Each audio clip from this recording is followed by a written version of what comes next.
টানা ৪ ম্যাচ হেরে নারী বিশ্বকাপের সেমিফাইনাল স্বপ্ন কার্যত শেষ বাংলাদেশের। সামান্য একটু যা আছে সেই হিসাব-নিকাশ মিলানো ভীষণ কঠিন। সেই পথ যেহেতু এখন বন্ধুর, তাই গন্তব্যর জায়গা পরিবর্তন করেছে বাংলাদেশ। বাংলাদেশের লক্ষ্য এখন ৫ নম্বর স্থান। ৫-এ থেকে আইসিসি টুর্নামেন্ট করতে, তাই শেষ ২ ম্যাচ জিততে চায় নিগার সুলতানা জ্যোতির দল।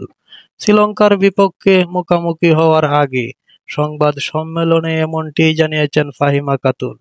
অভিজ্ঞ লেগ স্পিনার ফাহিমা বলেছেন, আমাদের এখনো সুযোগ আছে সেমিফাইনাল খেলার।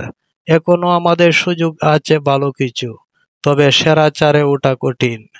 আমার মতে যদি বাকি ২ ম্যাচ জিততে পারি তাহলে ৫-এ থাকতে পারবো। ৫ ম্যাচে ২ পয়েন্ট নিয়ে বর্তমানে ৬-এ আছে বাংলাদেশ।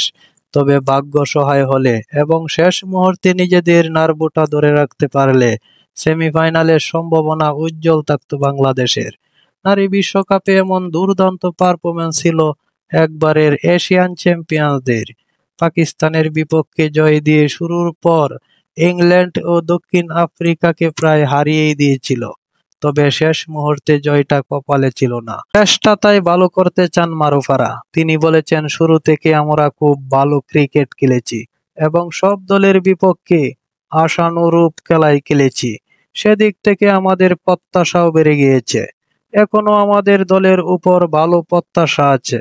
শেষ ম্যাচ ২টা ভালোভাবে খেলে আমরা পূর্ণ পয়েন্ট নিতে চাই।